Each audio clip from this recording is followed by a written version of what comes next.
Welcome back, Story Hour travelers. We're so glad you're back this week for the next stop on our virtual trip around the world.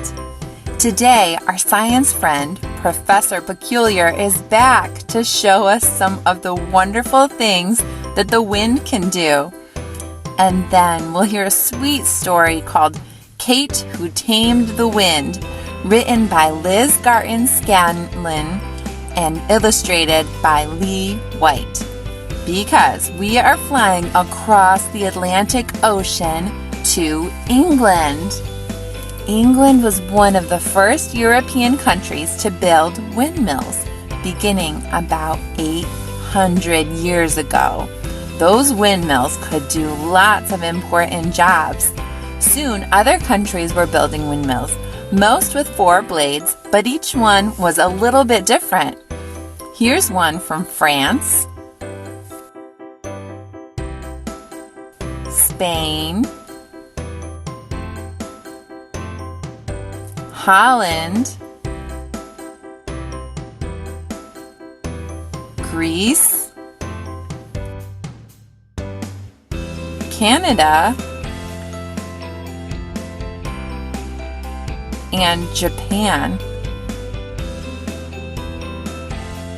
England is still building windmills, not just on land, on the ocean too.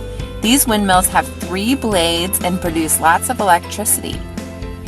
Be sure to head over to one of our Town of Porter libraries to pick up some great books and your story hour in a bag with the materials that you can use to design a windmill of your own.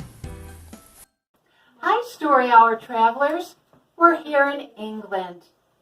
Did you know that England is one of the first European countries that had this wonderful contraption called a windmill? My goodness, windmills could do so many things. They could ground grain, move water, and even chop or saw wood. Lieber! I'm so glad you're here, Professor Peculiar. I see you brought a few things with you today to tell us about wind. Yes, I did. What do you have? I have an anemometer. A thermometer? No, thermometer is to see if you have COVID. This is an anemometer. An anemometer. Am I saying it right? Anemometer. No. How does it work? Well, I have my wind-making machine here. A wind-making machine. I see. Oh, and it's spinning. Oh, my goodness. So what does an anemometer do other than spin? It measures the speed of which the wind is blowing. I see. So every time we get a full rotation in a minute, we count that, and then we know how fast the wind is blowing. That would be 1 mile an hour. Okay, if it goes around 10 times in a minute, it would be 1 mile an hour. Ah, well, I just love it.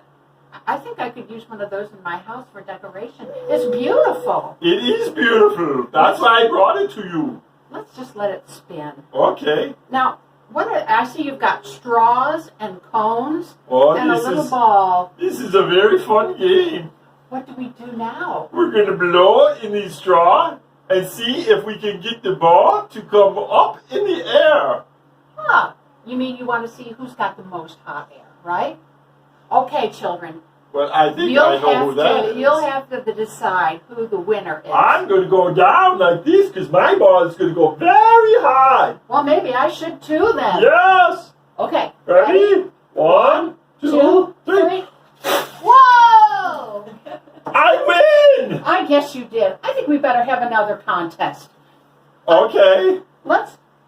Is there anyone that could join us in this contest? Oh, please come. Hello, I am an England girl from England. What? Is your name? What is your name? Rose. Rose! Rose. Professor Peculiar, can you give us those balls? I am niece to the Queen of England. I see. Okay. This is serious now. Which ball do you can want? blow their I'll pick ball yellow. across the table. Okay, here's your ball. Here's my ball. Who is going to get the Wait, I don't know what we're supposed to do. Okay. I'm going to blow. And point it the other way. Kiss the fish. Kiss the fish and I blow. don't like seafood. Ready? 1, 2, 3.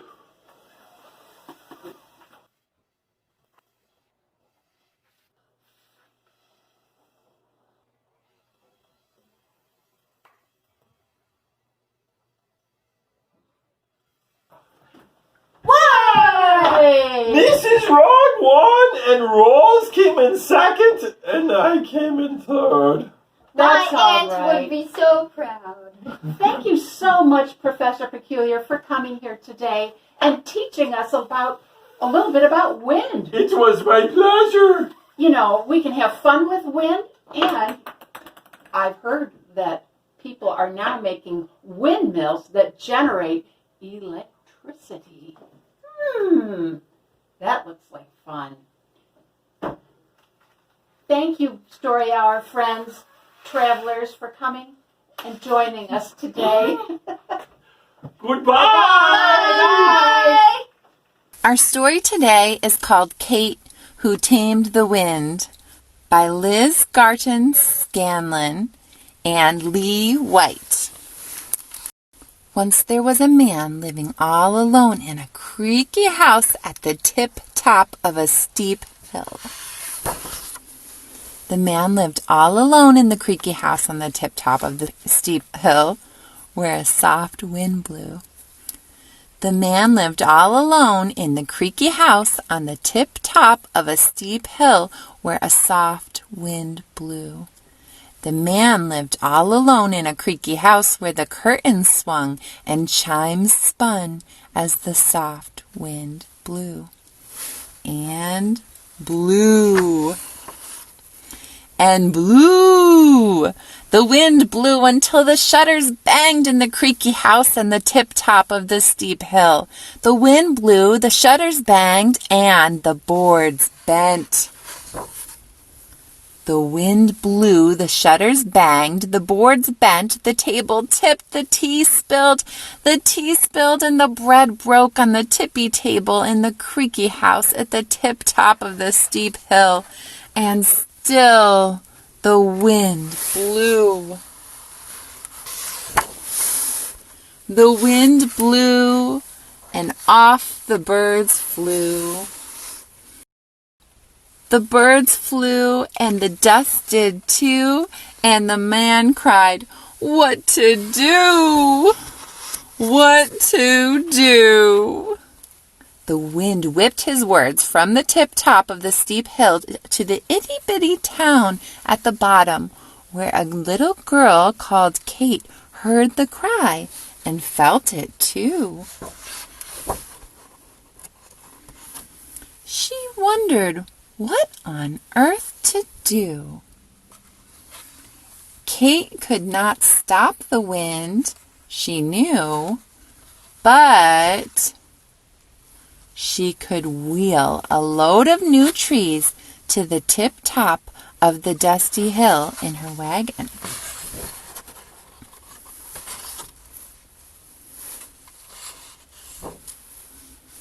There, Kate dug deep holes and watered muddy mounds till the trees grew.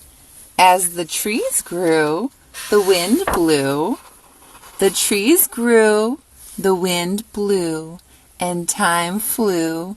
The time flew as the trees grew and grew. And Kate did too. The trees grew till the leaves fluttered and the shutters stilled and the boards bounced back.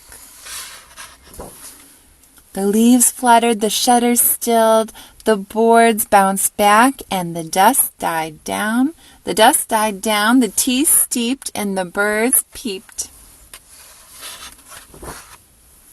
The birds peeped, and the old man poured sweet tea and said, "For you," near the quiet house on the tip-top of the green hill where a bright breeze blew.